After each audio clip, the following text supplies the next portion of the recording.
The bright side of addiction is recovery, and recovery is as recovery does. If you're new to our podcast, we welcome you, and if you have been here before, we certainly welcome you back.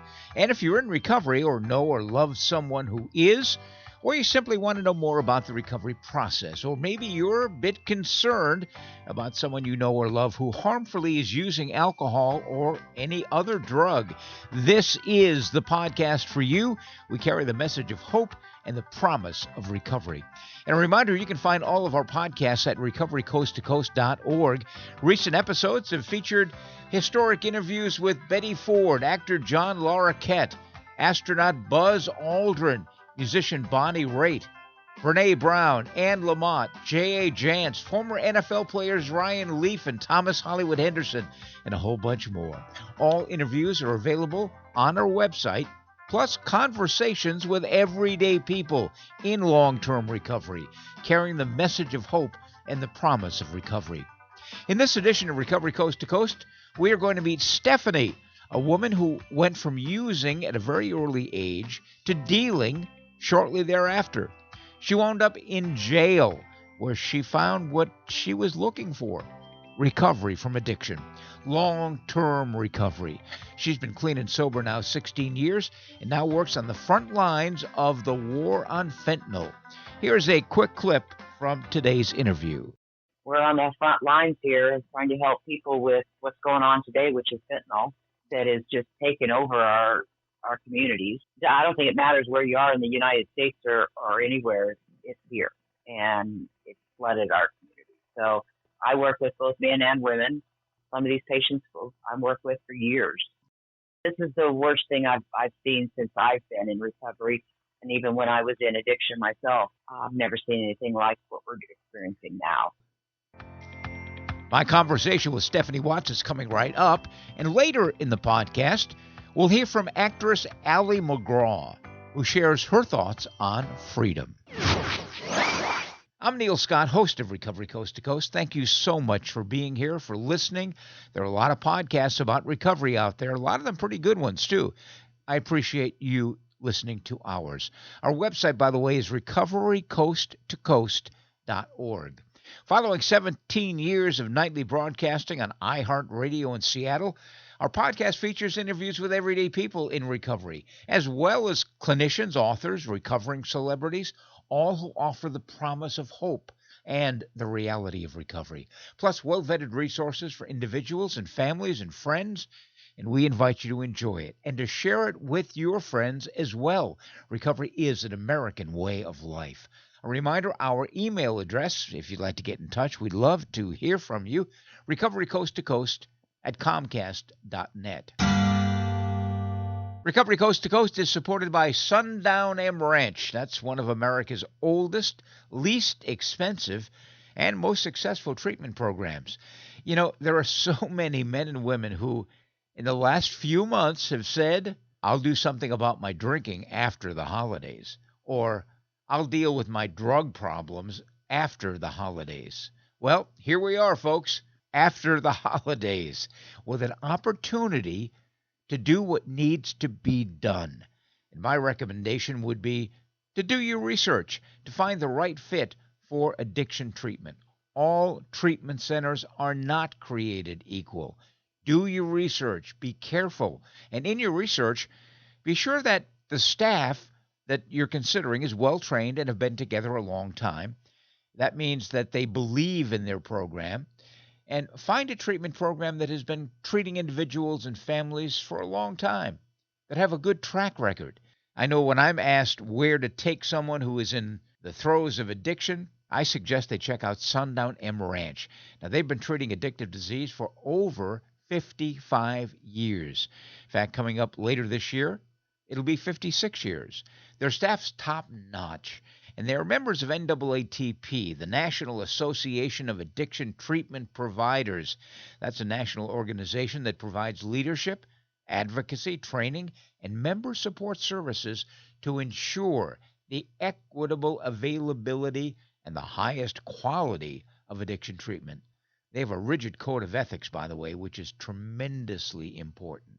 Treatment at Sundown is abstinence-based. It's 12 steps centered with a continuing care program to guide the individual back into society with a toolkit of recovery resources. So by all means, do your research, but by all means, include Sundown M Ranch on your list. They are a not-for-profit treatment center. Their bottom line is a person's individual recovery. Sundown, it's where recovery begins. They are in the middle of the state of Washington, not too far from Seattle. Check them out, sundown.org. All right, time for coffee and conversation. I invite you to join me, if you'd like, with your favorite non-alcoholic beverage as we meet Stephanie Watts, 16 years sober, now on the front lines of treating addiction, including deadly fentanyl. We begin our conversation at the beginning of life in Boise, Idaho. Well, I grew up in Boise, Idaho. My father was in the military, so we started traveling probably when I was about 6, when he got back from Vietnam, and we were stationed in all these different areas, but we actually returned to Boise, to home back in 1974. I have one sister, an older sister that's 4 years older than I am. What was life like growing up in Boise, and what about the drug culture there? Back then, I was probably like any other kid growing up. Marijuana was around, drinking was around. I started working at age 15 and started drinking then. What kind of work did you do? I was a waitress. Oh, wow. I was a waitress at a Chinese restaurant that my sister also worked there and got me that job, but everybody was older than I was, and that when we closed down, we'd head downtown and start. I could get into any bar there was in town. No one checked you then. At the age of 15? 15, yeah. Wow. Yeah. So that, and I always loved the taste of alcohol. My dad used to try to make wine and, here and there, and being in the military, there was drinking going on, but so I always loved the taste of it, even as a young kid.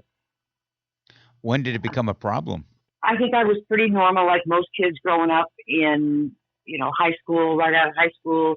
We'd drink with our friends. We'd go out and dance at the bars and poker nights on Friday night and bring your own bottle. That was kind of typical going around. I graduated in 81.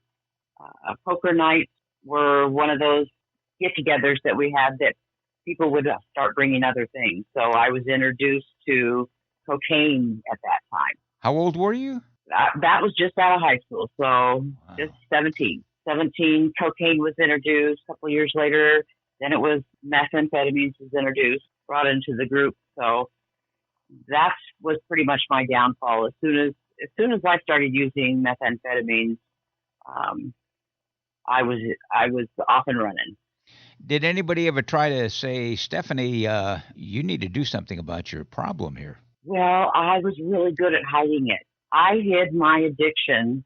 They knew I drank, but I hid my addiction from my family for many, many years, probably 20 years. I worked for my family. I worked with my dad throughout the years. I never stopped working, even when I was using. Never got to that point, but yeah, I was pretty good at living two lives. That was a lot of work. That was a lot of work. It was exhausting. Yeah. It was so difficult. I was raised in a good family I went to Christian school, went to church, did Bible studies. I mean, that's the way my family and we grew up, but I pretty much just turned my back towards God when I started using.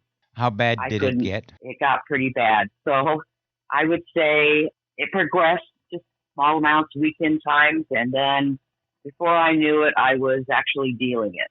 I was dealing meth in town here and dealing marijuana, and total, I think I was using the meth was probably about 16 years. And it eventually came crashing down. You got in some serious trouble with the law. Tell me about that. I did. I was so done before I ever got in trouble. I hated where I was. I couldn't believe I had gotten here.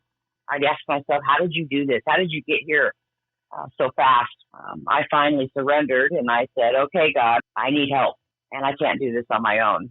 And it was 2 weeks later that I actually got arrested. So there was my answer. Was that for using, dealing, possessing? That was possession of a controlled substance I was arrested for, yeah. I kind of said, "Oh, I'm not an alcoholic. I don't drink like my dad drank." I always denied having a problem with the alcohol, but once I added the other substances to it, I can drink and drink and not get drunk. So I denied that part for many, many years, that I had a problem with alcohol. So you were arrested and convicted, and then what happened? Well, I was convicted. I was offered, I don't know if you have that in your area, but we have a thing with the courts called drug court. Sure. That you have an opportunity to, when they say, okay, you've got drug court, they're going to give you that. You go through this process.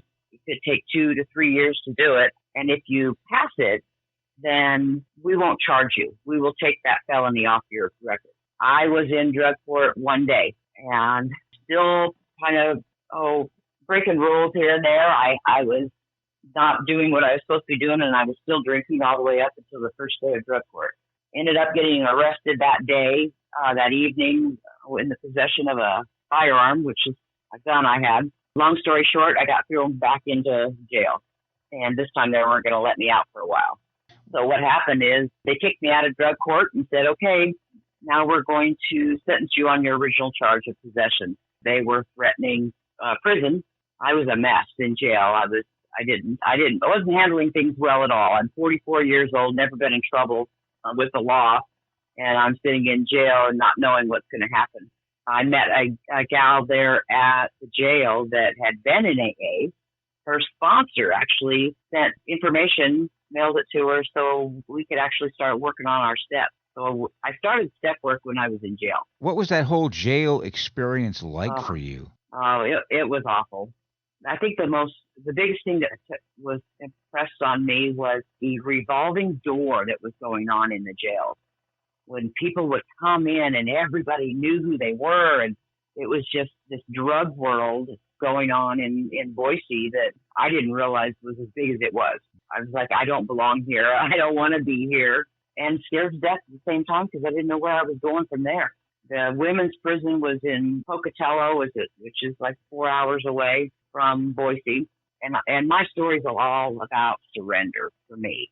I'm working my steps with this friend in jail each night when it was quiet. This is the way I call it. Step 1, I can't. Step 2, he can. And step 3, I think I'll let him. And when I got to step 3, I surrendered.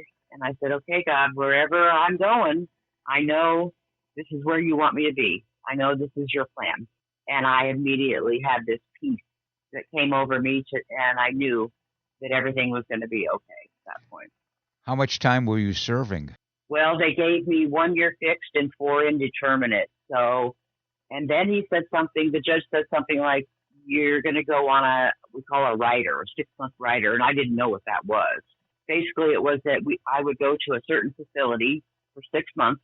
Depending on how I did in treatment, they had classes there and so on, that if I did well, I could come back, see the judge, and then I could get out on probation. But if I screwed it up, I'm going to prison, and I will do my fixed year. At this point, I had a pretty good attitude about the whole thing, and I was ready. I was ready to start this journey.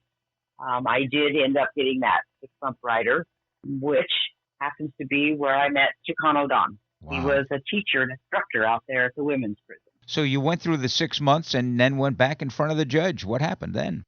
Well, actually, when I got in front of the judge, he's like, Miss Watts, you've done a great job. And I had all these positive things in my record, or in the report that came with me, that I did a good rider, and that he's going to go ahead and grant me probation, and I can get out now. So that's when I started going to AA. The day I actually got out, I showed up at an AA meeting. And I think that was mainly the inspiration and influence that Don Tennyson, Chicano Don, when I was there and in one of his classes. I remember when I was getting ready to leave, he gave me a list of meetings in the valley. He had some highlights down there on what meeting he went to, and he looked at me and he says, "I better see you in a meeting." First night I got out, I saw him in a meeting. What was that first year like for you? Number 1, being free, and number 2, being free from alcohol and drugs, and struggling in that first year of recovery. You know, the first year is pretty scary. I didn't have any friends. All my friends were using friends and drinking friends. So those I've just pretty much cut off, and I just had to start new. I didn't have a job. I was unemployed.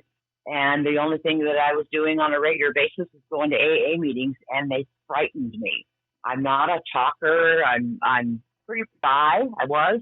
So going to a meeting just scared me, but I knew it's where I needed to be and where I had to be per the course. But there was people in AA that showed me the way.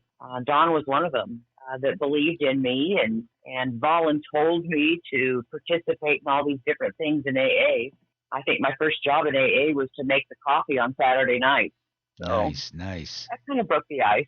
It wasn't more than, I'd say, 6 months into it when Chicano Don had quit working for IDOC and was working he was the director at a 30-day inpatient treatment center. And then he hired me on. So I needed a job, and he hired me there to work at that inpatient treatment center, which was amazing.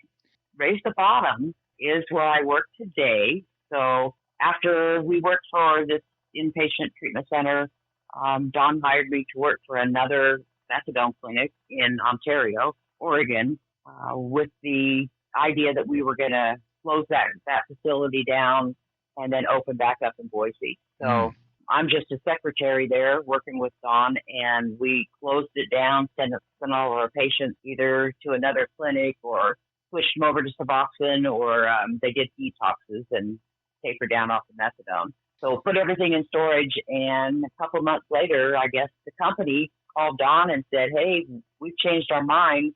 We're not going to open up a clinic in Boise. That's where the idea came. Don and I and our original doctor, Dr. Stone, said, you know what?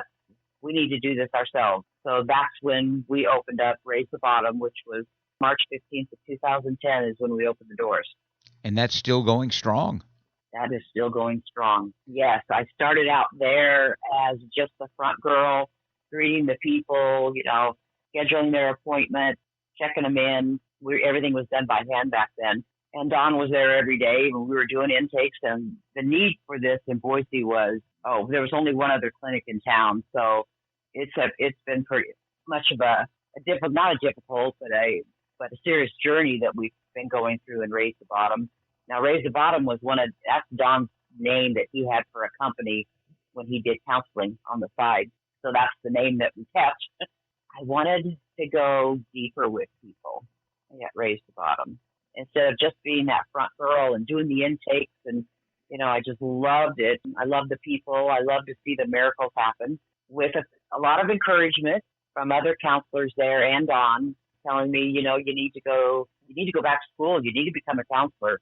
I finally got the guts up to do that in 2015, and I went back to school and got certified and went from there and just started to be a counselor, drug and alcohol counselor, and I stayed there at the clinic. And I'm still there to this day. So. That's an amazing story, Stephanie. What happened to you were exposed to AA the first time while you were behind bars with your woman friend. What happened to her? She's doing amazing. Now, she lives up in Sun Valley, Idaho. She's married up there and has a wonderful life. Her and I have stayed together since. I mean, we've been very good friends ever since that time. Nice. Yeah, which is over 16 years ago. Yeah. So, yeah. My goodness. At Raise the Bottom, we are a medication-assisted treatment for opioid dependence. We're on the front lines here trying to help people with what's going on today, which is fentanyl, that is just taking over our communities. I don't think it matters where you are in the United States or anywhere. It's here, and it's flooded our community. So I work with both men and women. Some of these patients I've worked with for years. What do you say to people and there's a lot of controversy about this, certainly within 12-step fellowship, about medication-assisted treatment? People say, well, that's not sobriety. That's different. What do you say to those people? Number one, medication-assisted treatment is actually gold standard treatment, and it's been around for many, many years, probably over 70 years.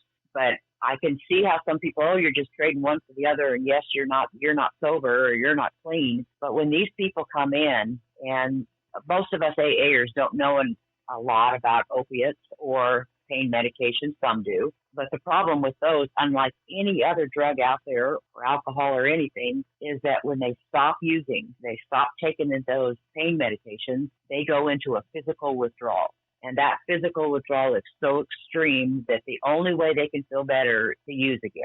So most people started out by just taking pain medication innocently after an accident or a surgery. Started then, and then when they got cut off and they didn't have any more, they went to the streets. And of course, heroin was pretty cheap. Heroin is also an opiate, so that's the way it starts. To watch these people when they come in and they start taking the medication, and we slowly move them up, the withdrawals will stop, the cravings will stop, and you can see this awakening happen. They go back to school, they stop criminal activity, can take care of their families now, and they feel normal. And that's what this medication will do for them, either methadone or Suboxone. In working with patients who are addicted to fentanyl, is there good news? Have you seen recovery? Yes. It's been a little harder over the last couple of years because of the fentanyl. Fentanyl's very, very strong. Mm-hmm. We've had patients that were completely stable on methadone, not using anything, abstinent from all other medication drugs, and the fentanyl showed up and they started using them. So it's been a hard journey for them. In order for methadone to be able to block and take over those receptors in your brain, we've had to move people's doses up a little higher so they can have that opportunity to actually be able to put it down. But this is the worst thing I've seen since I've been in recovery. And even when I was in addiction myself, I've never seen anything like what we're experiencing now. So, are you having people come to you that want to get off fentanyl? Yes. Oh, absolutely. We're not attached to the government or the courts. So everyone coming to us, they want to come. They're coming on their own to get some help. With confidentiality. Yes, absolutely. We don't report, like if you were getting a prescription and you're on from a doctor, it's on the prescription monitoring program that you can see that they're getting prescriptions. This is all confidential. They're protected in this type of treatment unless they find a release and they want somebody to have any information about them being in treatment. But yeah, this is all on their own. How long have you been in recovery? What's your AA birthday? My birthday is July 19th, 2007. This last July, I had 16 years. What is the last year like compared to the first year? Is it getting better? Oh, it gets better every year. Yeah, my story still is about surrender. I still kind of get in the way of myself sometimes, but I'm in a wonderful marriage to an amazing man. Matter of fact, when we got married, Don and his wife flew out here and he walked me down the aisle. Oh, wow. Wow. Yeah. So life is wonderful. What does recovery mean to you? What does it mean to me? Recovery is this gift that God gave me. It's a gift of freedom because I'm not, as we say in AA and the 12 steps, that I'm free from the bondage itself. I'm free from that bondage of drugs and alcohol, and it's a gift, and I know, and I'm realistic that I'm in remission. I know that in recovery, all we have is today, you and I and everyone else.